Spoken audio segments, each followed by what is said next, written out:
Bonjour. Aujourd'hui, Eric et moi testons son dernier bébé, entre guillemets, un vintage JMC bicylindre 5 cm3. Eric, qu'as-tu fait sur cette machine pour déjà qu'elle commence à bouger? J'ai repris quelques axes parce qu'en fait il avait soit tourné sans lubrification, ou beaucoup tourné, je sais pas, il y avait excessivement de jeu au niveau des commandes, des coulisses là. Donc j'ai refait quelques axes pour rattraper les jeux. Après, pas grand chose. Là pareil, j'ai refait des petits raccords parce qu'au niveau étanchéité c'était pas top. Et sinon. On a refait aussi celui-là, là, qui fuyait pas mal. Là. Oui, là, bon, c'était ma brasure à moi qui n'était pas terrible. Sinon, je l'ai ouvert pour vérifier qu'il n'y avait pas de corrosion. Non, mais tout était très propre. Hein. En fait, c'est une très très vieille machine qui a été soi-disant neuve un jour, mais il y a des dizaines d'années, qui n'a jamais tourné, qui a traîné sur une étagère. C'est pour ça qu'elle est si terne. Ouais, mais je pense que, enfin, vu les jeux, moi je pense qu'elle a quand même fonctionné. Et pas de manière très très propre. Sans être très bien entretenue. D'accord. Bon, là on voit que les coulisses fonctionnent parfaitement, là, on les a bien lubrifiées. Le moteur, on aurait vous caché, a déjà bien tourné là. Et il est très chaud. Voilà.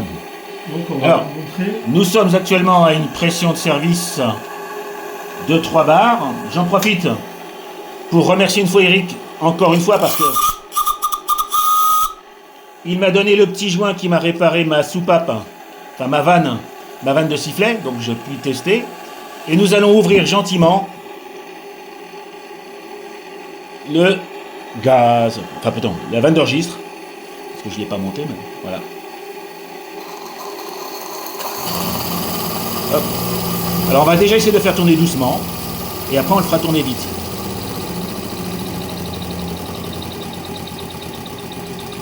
Donc il cogne pas, hein, il fait pas de bruit de cognement, c'est propre. Donc là voilà, il tourne gentiment. Il le fait dans les deux sens, hein, je crois d'ailleurs. On a un peu de mal, mais on arrive à faire bouger dans les deux sens. Quitte à l'aider un petit peu au redémarrage, mais il tournera peut-être même mieux dans ce sens-là légèrement, j'ai l'impression. Il est encore plus doux, j'ai l'impression. Et alors donc on est, comme je vous l'ai dit, à peu près à 3 bars, et on va accélérer progressivement, et Eric va tenir son bébé.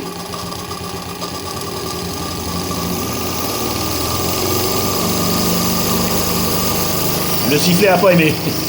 Alors on va s'amuser.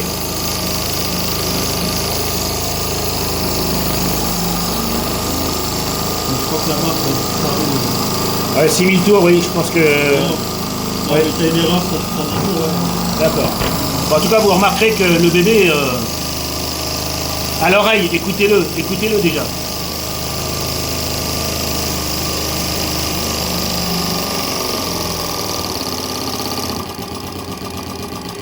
On le reverse.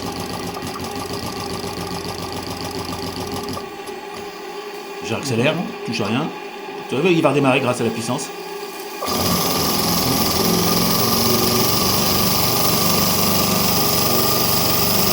Et là, il y a du couple, hein, tu l'as vérifié? Ouais. On arrive à le freiner, mais il faut quand même... Oui, mais il faut quand même y aller.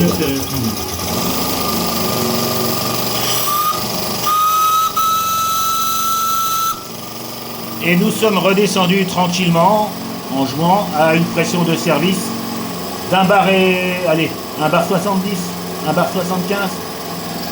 Donc, il est pas mal, hein. Hop, je le recoupe. Je te laisse le reverser parce que j'ai quand même l'impression qu'il est un tout petit poil plus efficace dans ce sens-là. Non, tout ça pas. Non. On le revérifiera, mais... En tout cas, voilà. Beau petit exercice par ces temps d'hiver. Mais le 5 cm3, quand on le laisse tourner vraiment à vide, bah, il consomme un petit peu parce que j'ai plus de gaz. Et ma chaudière s'écroule gentiment. Tu vois, là, je suis sous le bar et demi, même pas, ouais. J'arrive au bar. Le sifflet fonctionne à peine. Mais lui, bébé, est ravi, hein, pas de souci. Donc il ne te restera plus qu'à habiller cette partie-là parce que maintenant elle est fonctionnelle, on va dire. Ça sera plus joli avec un peu de ficelle. Puis peut-être revoir le cône. Oui, bah ouais. Mais bon, là, ça n'a pas l'air de fuir. Hein. Non, il n'y a pas de fuite. Hein. Le téflon. Merci, monsieur Téflon. Voilà. Eh bien, une seule chose à dire maintenant. Au revoir, les amis.